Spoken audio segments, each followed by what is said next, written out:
نساء بنت فرزند علی کی روح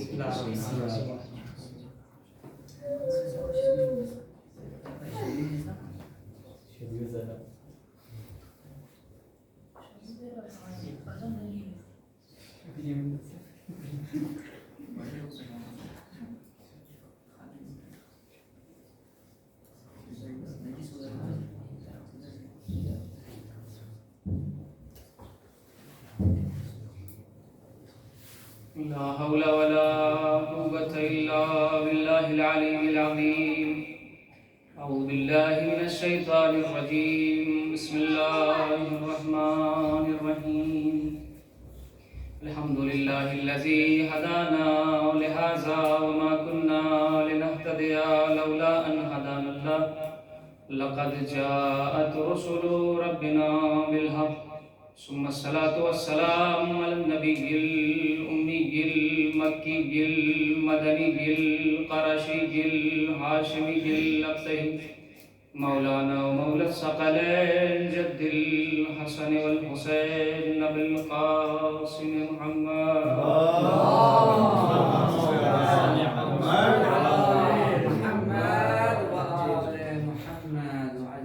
وآله الطيبين الطاهرين المعصومين المظلومين المنتخبين المنتجبين ولعنة الله على أعدائهم أجمعين من يومنا هذا إلى قيام يوم الدين.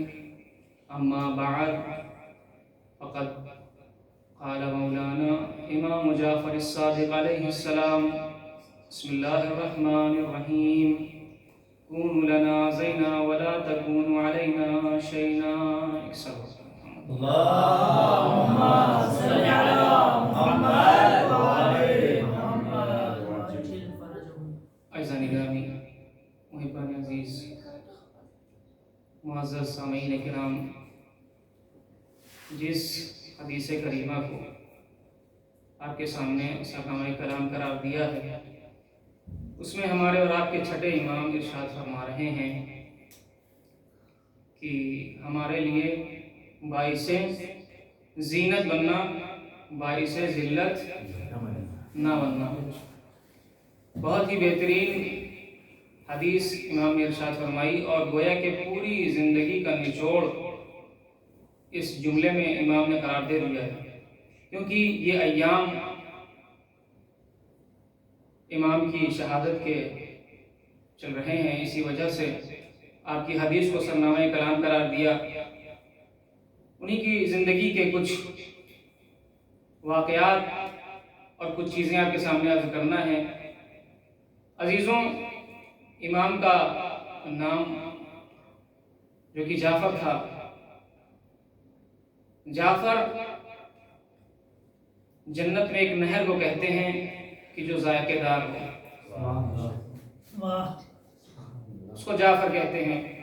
اور واقعاً امام کی زندگی اگر آپ اٹھا کر دیکھیں تو علم کی ایک نہر ہے، علم کا ایک سرچشمہ ہے کہ جو امام کی زندگی سے جھلکتا اور نمایاں انسان کے زندگی میں نظر آتا ہے. کیوں؟ اس لیے کہ اگر آپ کی زندگی کے سوانح حیات کو پڑھا جائے تو شروع سے لے کر آخر تک علم ہی علم چھلکتا ہوا نظر آتا ہے. آپ کے والد کا زمانہ ہے، اس زمانے میں دو نظریے قائم تھے. ایک جبریوں کا نظریہ تھا کہ جو کرتا ہے وہ پروردگار کرتا ہے، ہمارے ہاتھ میں کچھ نہیں ہوتا ہے. تو ان کو اس طرح سے جواب دیا جاتا تھا کہ بھائی جب جو کرتا ہے پروردگار کرتا ہے. تو پھر اب آپ یہ سوال کہ ہم سے نہ کیا کیجئے کہ اگر ہم لعنت کرتے ہیں تو پھر ہم نہیں کرتے ہیں بلکہ پروردگار کیا. اسی زمانے میں ایک نظریہ اور چلتا تھا جسے کہتے ہیں قدری.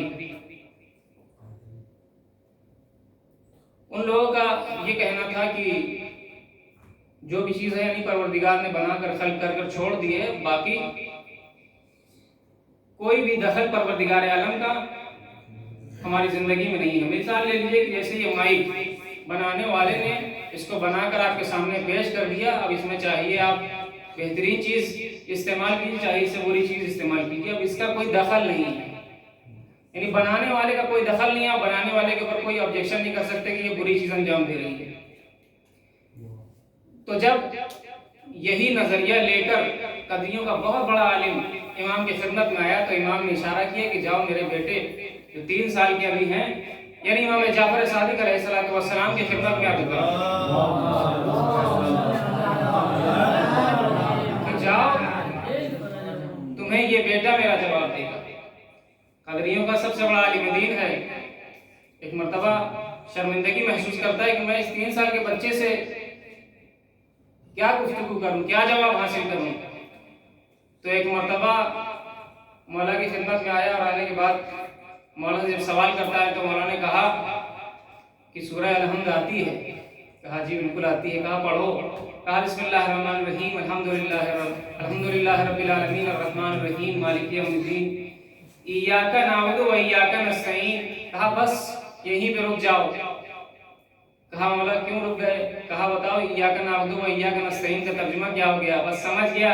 کہا مولا آج تک پڑھتے آئے تھے لیکن متوجہ آج ہوئے ہیں۔ کہا جب خدا بنا کر چھوڑ دیتا ہے تو پھر اب اس سے مدد طلب کیوں کر رہے ہو؟ شروعات پڑھیں محمد وال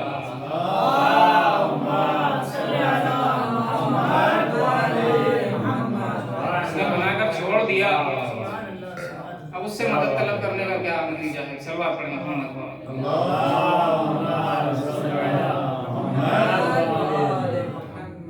چھٹے امام کے زمانے میں 4 فرقے بنے،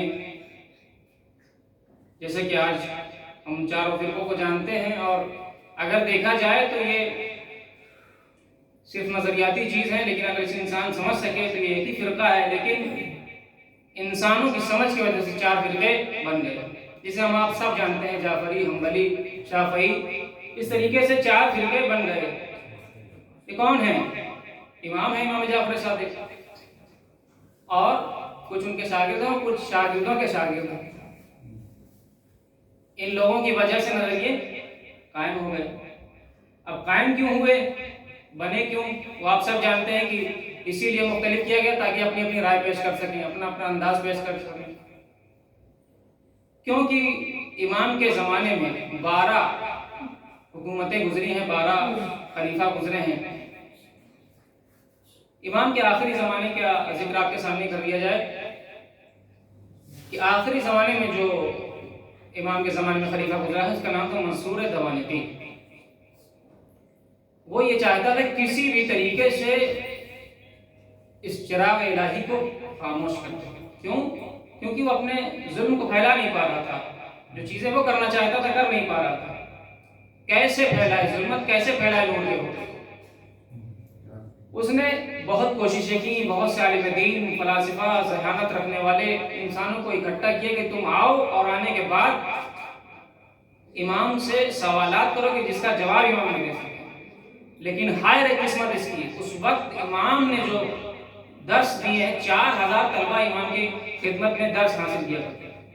اس وقت جو بھی ملا یا تو امام کا شاگرد تھا یا تو امام کو جاننے والا تھا، وہ کیسے آ کر امام سے مقابلہ کرتا اور کس طریقے سے امام کے سامنے آ کر مظاہرہ کرتا، کیسے کرتا۔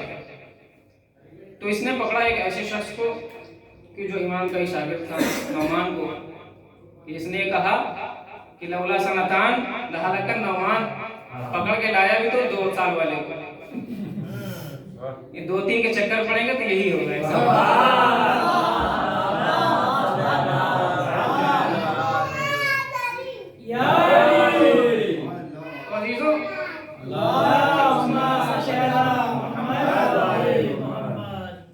بہت منتیں کی کہ تم جو ہے امام سے مقابلہ کرو۔ اس نے پہلے فرصت میں تو انکار کیا کہ نہیں ہو پائے گا۔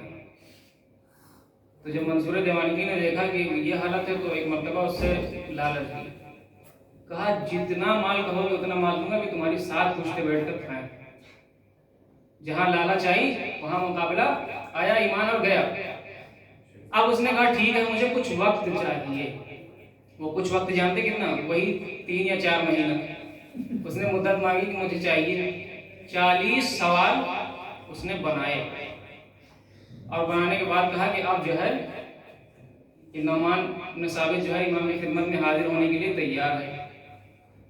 بہرحال تمام طرح کے لوگوں کو جمع کیا گیا اور اکٹھا کرنے کے بعد خدمت میں لائے کہ امام ہم یہ چاہتے ہیں کہ کچھ سوالات ہمارے عزیز کے ہیں اور ان کے سوالات کے آپ جوابات دے دیں. ہم نے لوگوں کو بھی اکٹھا کیا ہے تاکہ ہم بھی آپ کے جوابات سے کچھ علمی لیاقت حاصل کر سکیں. اپنی حقیقت نہیں بتانا چاہتے کہ آپ کو ذلیل کرنے کے لیے معاذ اللہ یہ جلسہ ہم قائم کر رہے ہیں.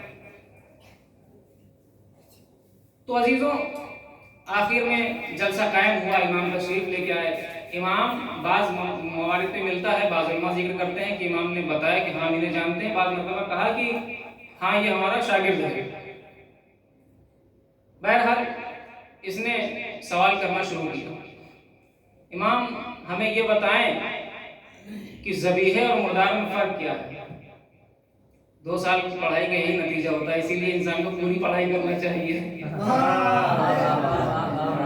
امام سے پوچھ رہا ہے کہ ذبیحے اور مردار میں فرق کیا ہوتا ہے، کیوں پروردگار نے مردار کو کھانے سے منع کر دیا ہے اور ذبیحے کو کھانے کا حکم دیا. امام نے کہا خون کا فرق ہوتا ہے، اور خون ہی کا فرق ہوتا ہے کہ جو امام کے مقابل میں آ کر اس طرح کا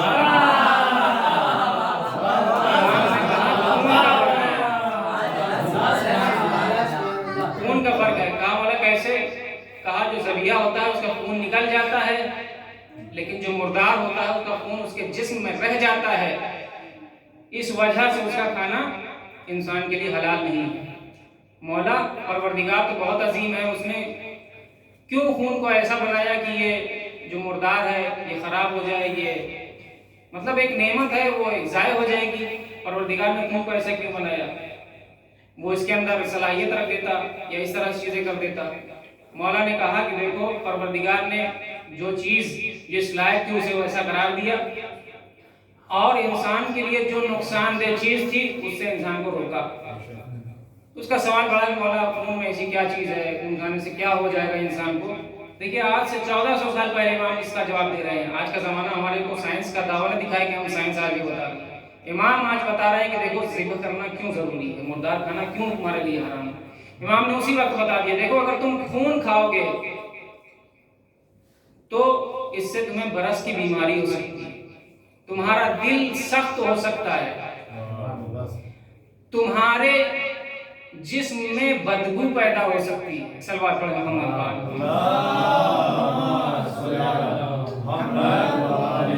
اس لیے پروردگار عالم نے منع کیا کہ دیکھو مردار نہ کھانا بلکہ ذبیحہ کھانا.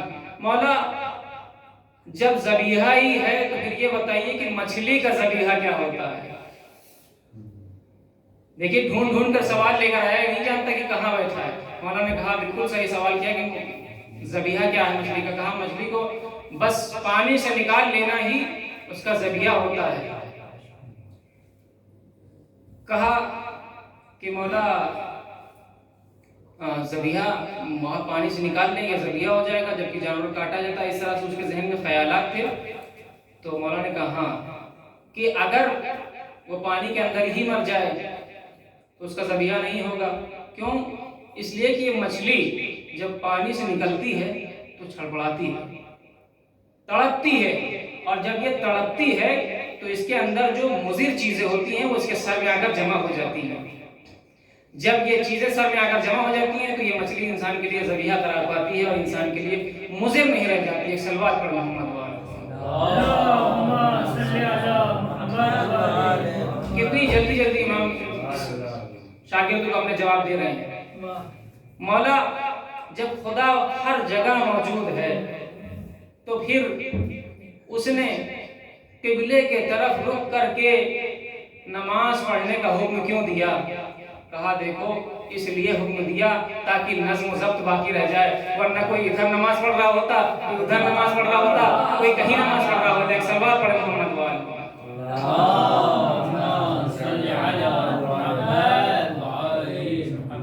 مولا یہ بتائیں کیا پروردگار کو ساری زبانیں نہیں آتی؟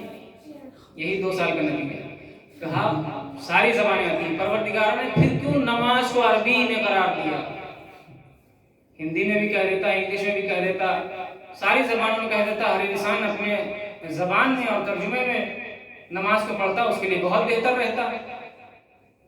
امام نے جواب دیا، کہا تاکہ یہ نماز تحریف سے بچ جائے، اس لیے نماز کو عربی میں قرار دیا۔ اس لیے کیونکہ اگر ترجمے میں پڑھ رہے ہوتے تو اس میں تبدیلی ہو سکتی تھی، تحریف ہو سکتی تھی، کوئی اپنے حساب سے پڑھتا، کوئی اپنے حساب سے پڑھتا، لیکن نماز کے اندر تحریف نہ ہو، اس لیے پروردگار عالم نے اسے عربی میں قرار دیا کہ انسان عربی میں ہی نماز پڑھے گا۔ ایک صلوات پڑھ محمد۔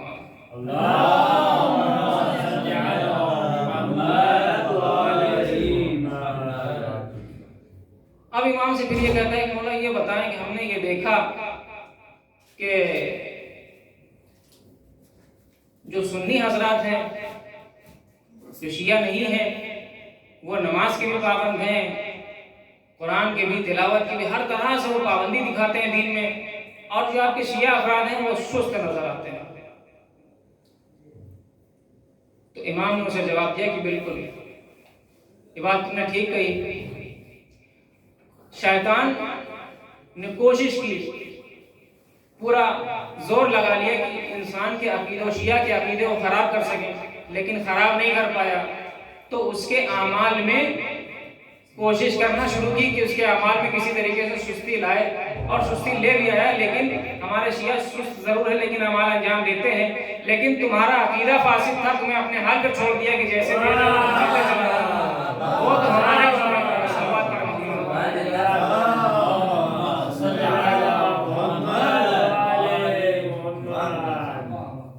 یہی زمانہ انسان کو پروردگار علم کا چشمہ بنا کر بھیجتا ہے کسی کو، تو پھر اسی طرح کے جوابات ملتے ہیں۔ امام کے صحابی امام کے ساتھ جا رہے ہیں، سفر کر رہے ہیں، ایک ضعیف آیا اور آنے کے بعد امام سے بار بار سوال کر رہا ہے، عرفنی نفسک، عرفنی نفسک۔ امام کے ساتھ جو ساتھی تھے، امام نے کہا اس کو اٹھاؤ، دریا عظیم لا۔ دیکھیے سننے میں بہت بات عجیب سی لگ رہی ہے، لیکن عوام اگر اس کو پہلی مرتبہ سنے گی کہ امام کا کردار ایسے کیسے، تو اس کو واضح کرنا چلوں، کیونکہ اس کا سوال دراصل یہ تھا، بعض جگہ ذکر کیا گیا کہ خدا دکھائی نہیں دیتا، اور آپ کے جد کا کہنا یہ ہے کہ میں اس رب کی عبادت ہی نہیں کرتا کہ جسے میں نے دیکھا نہ ہو۔ تو اس کا دراصل سوال یہ تھا، اور اسی لیے وہ امام سے کر رہے کہ عرفنی نفسک، کہ نہیں آپ اپنے پہچانوائیے، آپ اپنے کیسے پہچانوائیں گے، آپ بتائیں گے کہ ہم اس کے جو ہے ہادی ہیں، یہ رہنما ہیں، جب وہی نہیں تو اس کا ہادی اور رہنما کیسا، اور جب خدا کو دیکھے نہیں تو عبادت کیسی۔ اس کو سمجھنا یہ چاہتا تھا کہ خدا کو ثابت کر دے کسی طریقے سے۔ امام سے یہ سوال جب کرتا ہے، امام نے اس کو پانی میں ڈلوا دیا، ضعیف تھا، کوشش کر کے تھوڑی دیر بعد نکل کر پھر آیا، پھر آ کر امام سے یہی سوال کرتا ہے۔ امام نے کہا پھر اسے دریا میں ڈال کر آیا۔ امام جواب دیں گے لیکن اسے پانی میں ڈبو کر جواب دیں گے کہ کیسے جو ہے لائن پہ آ جائے۔ پھر ایک مرتبہ پھر اس نے کوشش کی، امام لوگ آگے بڑھ چکے تھے، پھر سے کوشش کر کے آیا، پھر سے ایک سوال کیا۔ امام نے کہا اب کی بار اسے لے کے جاؤ اور پانی کے بیچوں بیچ ڈال کر آؤ۔ اس کو پھر سے ڈالا گیا۔ اب جب اس کو پانی کے بیچ میں ڈالا گیا تو ضعیف سا تھا، اور 2 مرتبہ جانے کے بعد تھک چکا تھا، تو ایک مرتبہ جب ڈوبنے لگا تو اس نے آواز دی، یا امام مجھے بچا لیجئے، بچا لیجئے۔ 2 مرتبہ اس نے آواز دی، لیکن جب دیکھا کہ امام اس کو بچانے کے لیے نہیں آ رہے ہیں تو ایک مرتبہ اس نے آواز دی، اے پروردگار میری مدد کر۔ جیسے ہی آواز دی، امام نے اس کو ہاتھ دے کر اٹھا لیا۔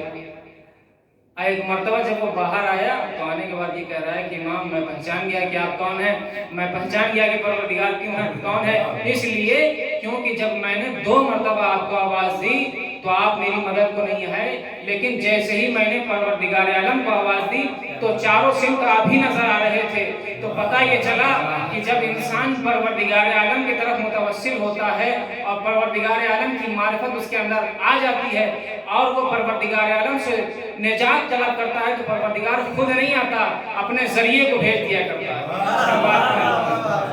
صلوات پڑھ محمد۔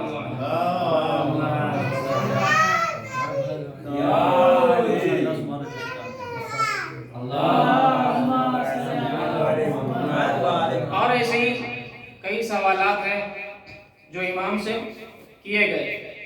خود اس نعمان کے بارے میں کہ اس کو امام نے اسی طریقے سے 40 سوال اس سے بھی کیے ہیں، تو انشاءاللہ پھر کسی موقع پر کیا جائے گا۔ عزیزوں بس ایک سوال جو امام نے اس سے کیا تھا کہ امام نے کہا کہ یہ بتاؤ کہ تم جبر کے قائل ہو، تم اس طریقے کے قائل ہو کہ تم قیاس کرتے ہو، بعض مرتبہ ہم نے سنا کہنا نہیں مانتے ہمارا، اس طرح کی چیزیں امام نے ذکر کی۔ کہا ہاں مولا، جب ہم کو قرآن کی آیت یا روایت نہیں ملتی ہے، 2 سال پڑھیں تو کہاں سے ملے گی، تو پھر ہم استنباط کرتے ہیں قیاس سے۔ مولانا کہا قیاس سے تم کیسے جو ہے استنباط کرتے ہو؟ مولانا نے کہا کہ ایک سوال کرتا ہوں، تم اس کا جواب دو۔ تو مولانا نے سوال کیا یہ بتاؤ کہ جو انسان حج پہ گیا ہو اور وہ ہرن کو مار دے اور اس کے آگے کے 2 دانت ٹوٹ جائیں تو اس کا مسئلہ کیا ہو، اس کے اوپر کیا کفارہ ہوگا؟ کہا مولا ابھی فی الحال میرے ذہن میں نہیں ہے، آپ کوئی دوسرا سوال مجھ سے کر لیں۔ کہا تم اپنے آپ کو امام ہونے کا دعویٰ کرتے ہو اور تمہیں یہی نہیں معلوم کہ ہرن کے آگے کے 2 دانت ہوتے ہی نہیں ہیں؟ ایک سلوات پڑھیں محمد والا۔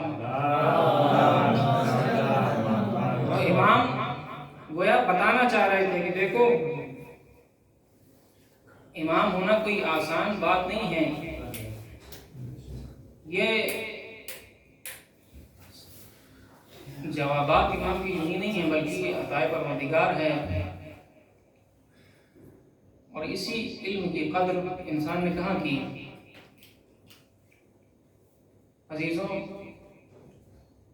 امام کے زمانے میں جس طرح اپنے فضائل اور امام کی آسائشیں سنی،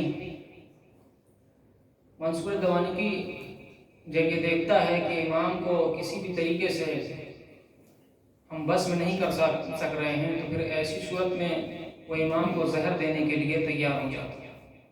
عزیزوں امام کے آخری زندگی میں یہ ملتا ہے کہ آپ کے گھر کے اوپر آگ سے حملہ کیا۔ ہاں عزیزوں امام استراحت کر رہے تھے، لیکن جیسے ہی آگ کے شعلے ایک مرتبہ گھر میں برآمد ہوئے، تو ایک مرتبہ امام باہر نکلے، سب خادم ایک مرتبہ بچوں کو بچانے میں لگے ہوئے تھے، کوئی چیز نکال کے لا رہا تھا، کوئی کسی کو سنبھال رہا تھا، لیکن جب کسی خادم نے امام کو دیکھا تو امام ایک کنارے میں بیٹھ کر رو رہے تھے، تو ایک مرتبہ وہ خادم آگے بڑھتا ہے، امام سے سوال کرتا ہے، اے میرے امام آپ چیزوں کو بچانے کے بجائے ایک طرف بیٹھ کر اس طرح سے کیوں رو رہے ہیں؟ تو امام نے ایک مرتبہ اس خادم کو جواب دیا، ارے مجھے عاشور کا منظر یاد آ گیا کہ جب خیام میں آگ لگائی گئی تھی تو میری شہزادی کس طریقے سے اپنے بچوں کو بچا رہی تھی۔ ہاں جب شہزادی نے ایک بچوں کو سنبھالا، اسی وقت شہزادی نے پردے کا خیال رکھا اور آواز دی، اے بیٹا سجاد یہ بتاؤ کہ اسی خیام میں جل کر مر جائیں یا بالوں سے پردہ کر کے باہر نکل جائیں۔ ہاں عزیزوں جب امام کو زہر دیا گیا تو ایک مرتبہ امام کو ایک بار کی اثر نہیں ہوا، بلکہ امام رفتہ رفتہ زہر کے اثر کو محسوس کر رہے ہیں۔ جب محسوس کر رہے ہیں، تاریخ میں بتایا گیا کہ جب امام کو پہلا اثر ہوا تو ایک مرتبہ امام چل پھرنے سے مجبور ہو گئے، دوسری مرتبہ میں امام بستر پر آ جاتے ہیں، تیسری مرتبہ میں امام جب ایک مرتبہ سنبھل نہ سک رہے تھے تو ایک مرتبہ وصیتیں کرنا شروع کر دیتے ہیں۔ امام کو کسی طریقے سے اس دنیا سے جانے کے بعد دفنایا گیا، کفنایا گیا۔ ہاں یہ وہ امام ہے جس کے جنازے میں سب سے زیادہ افراد موجود تھے، لیکن ہاں جب آپ بنی ہاشم کا خاندان اٹھا کر دیکھیں گے تو کسی کے جنازے میں یا تو 4 فرد نظر آتے ہیں یا تو 7 فرد نظر آتے ہیں۔ ہاں عزیزو ہم امام جعفر صادق کو پرسہ یوں دیں گے، اے میرے امام ارے آپ کے جنازے میں کثیر افراد آئے، جنازے کو کفن دیا گیا، غسل دیا گیا، لیکن ہائے آپ کے چند امجاد مولا حسین کا جنازہ کربلا کی جلتی ہوئی سرزمین پر 3 دن اوریا پڑا رہا۔